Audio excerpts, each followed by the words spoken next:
အတ္တနေစီပိယံစင်ညာကိုမျက်နှိုးတွေတမိုးထားတယ်ဆိုရင်နနံပပေနတန်ယူစီကိုယ့်ရဲ့နှလုံးထဲမှာမကောင်းတဲ့စိတ်တွေဖြစ်စေနဲ့တဲ့ဘာကြောင့်တိုက်တွန်းရတယ်လဲဆိုရင်နာဟိတံသူလပံဟောတိဒုက္ခံဒုက္ကတာကာရိမဟုတ်တာလုပ်ပြီးကောင်းကျိုးချမ်းသာဆိုတာမရနိုင်ဘူးမကောင်းတာလုပ်ပြီးအကောင်းရမယ်လို့တော့ဘယ်တော့မှမတွက်နဲ့မကောင်းတာလုပ်ရင်မကောင်းတာပဲရမှာပဲကောင်းတာလုပ်မှကောင်းကျိုးရမယ်ဆိုတဲ့ကိုယ့်ရဲ့နှလုံးထဲမှာကောင်းတဲ့စိတ်တွေဖြစ်အောင်ကြိုးစားအထောက်ပါတတ္တမကရိယကလျာဏနိစ္စယတံပရာယိကပုံညာနိပရလောကသမေပဋိဋ္ဌာဟောတိပါနေနာကောင်းကျိုးချမ်းသာတွေကိုဖြစ်ပွားစေတတ်တဲ့ကုသိုလ်ကောင်းမှုကြိုးစားပြုပါတဲ့ကိုယ်အတိုင်းတာကုသိုလ်ကောင်းမှုပြုတယ်ဆိုတာဟာလူကြီးနေရာမှာကြီးလည်းပြောတာမဟုတ်ဘူးကုသိုလ်ကောင်းမှုတွေကိုအစဉ်ဆက်လိုက်ပြီးတော့ကြည့်လိုက်မယ်ငွေကြေးတနာမပါဘဲနဲ့ကုသိုလ်ဖြစ်တာတွေကများတယ်နော်ငွေကြေးတနာအသုံးချပြီးတော့လှူတဲ့ကုသိုလ်ကတစ်မျိုးငွေကြေးတနာအသုံးချလို့ရတဲ့ကုသိုလ်တွေမှာတော့ကျောင်းဆောက်လှူတဲ့ကုသိုလ်ဟာအမြတ်ဆုံးအဆောင်ဥပေါ့လေဆောင်ဥဆောက်ပြီးတော့လှူတယ်အများအတွက်အဲ့ဒီတဲ့မြတ်တဲ့ကုသိုလ်ကဗုဒ္ဓံတရဏံကိသမိဓမ္မံတရဏံမိမိရဲ့ဘဝကိုဖရာကိုအနန္တနဲ့တရားကိုအနန္တနဲ့တန်ခါကိုအနန္တဖရာအဆုံးမတိုင်းနေပါမယ်တရားတိုင်းကျင့်ပါမယ်တန်ခါတွေကိုလှူဒန်းမှုဖြင့်ကုသိုလ်ကောင်းမှုလုပ်ပါမယ်ဆိုဒီတရဏဂုံတီးတဲ့ကုသိုလ်ဟာကျောင်းဆောင်လှူတဲ့ကုသိုလ်တွေမြင့်မားတယ်အဲ့ဒီတဲ့မြင့်မားခြင်းဘာလို့တော့၅ပါးသီလကိုမကြိုးမပေါက်မပြောင်းမကြားရအောင်တန်ဖိုးထားပြီးတော့ထိမ့်သိမ်းဆောင်ရှောက်ပါအဲ့ဒီတဲ့ပို့ပြီးတော့ကုသိုလ်ရချင်သေးတယ်ဆိုလို့ရှိရင်မေတ္တာပွားပါမေတ္တာတော့ဘယ်လောက်ထိအောင်လျှော့စေးပေးထားတော့ဆိုနန္တာတရှူလေးလောက်ပဲဖြစ်အောင်ပွားကြည့်ပါတဲ့နန္တာတရှူဆိုတာတဏ္ဍခါလေးသွေးထားပြီးတော့လက်လေးတစ်ချောင်းနဲ့တဏ္ဍခါလေးကောယူပြီးတော့နှာဝကိုတိတ်ပြီးရှူလိုက်တဲ့အချိန်ပိုင်းလေးဟာတစ်စက္ကန့်လေးပဲရှိမှာပေါ့နော်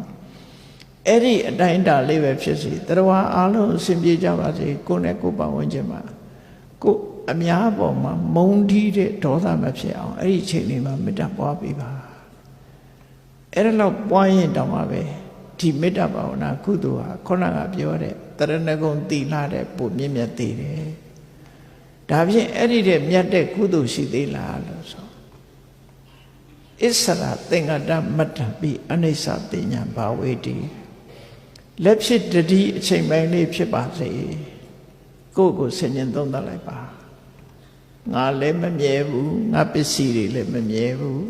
တနေ့ကျရင်ငါတို့အလုံးထားသွားရမှာပဲအရာခတ်သိမ်းဟာဘယ်သူမှမမြဲဘူးသင်္ခါရတရားမှန်သမျှဟာဘယ်အရာပဲဖြစ်ဖြစ်ပြောင်းလဲပျက်စီးခြင်းနဲ့ပဲကြုံရမယ်ဆိုတဲ့စဉ်းစားဉာဏ်လေးတစ်ခုဖြစ်အောင်ကြိုးစားလိုက်ပါဆိုတာဒါဝိပဿနာဉာဏ်ဖြစ်အောင်လုပ်ခိုင်းတာဆိုလို့တနေ့တစ်ခါလောက်တတိယပြီးတော့ကိုယ်ပိုင်တဲ့ပစ္စည်းတွေကိုကြည့်တနေ့ကျတော့ငါတို့ဒါလေးထားခဲ့ရတနေ့ကျတော့ငါတို့ထားခဲ့ရပစ္စည်းတွေပိုင်ဆိုင်တာတွေကြည့်ပြီးနှလုံးသွင်းငါတို့ကိုယ်တိုင်ကလည်းစွန့်ပစ္စည်းကလည်းငါတို့ကိုစွန့်ငါတို့ကတော့ပစ္စည်းကိုစွန့်ဘဝဆိုတာဘယ်ရမှမတည်မြဲပါလားမန္တလေးမြို့ကြီးတည်ပြီးတော့နန်းတော်ကြီးဆောက်ပြီးနေသွားတဲ့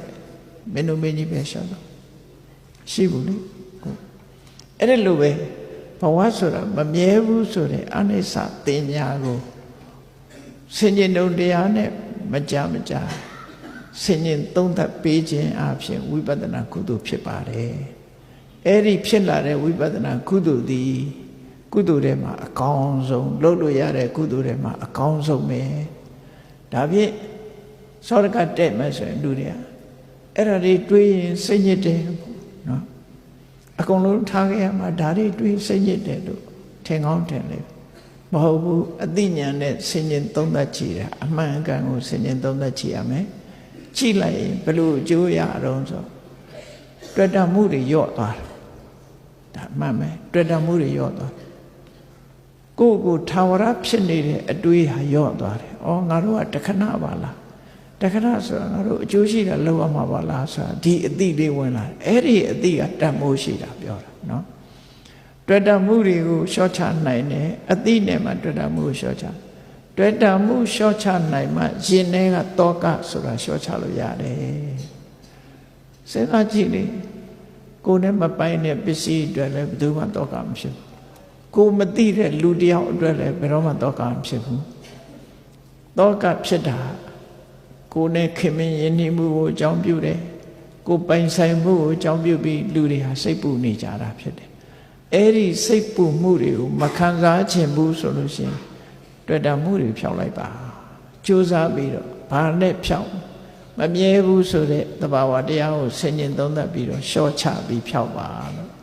ဒီနည်းဒီဆေးရလွယ်လို့တခြားနည်းမရှိဘူးလို့မြတ်စွာဘုရားဟောတာနော်